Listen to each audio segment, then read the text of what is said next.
Today we'll talk about how can you fix that problem you have or figure out the solution on your GoodRx app. So all you have to do, you just click here on settings here.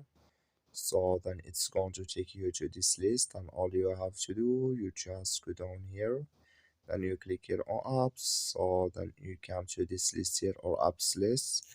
And you just go down here to looking for GoodRx app. So you just keep going down here. You click here on GoodRx and you come to this list here. You click here on force stop. Then you click here on OK.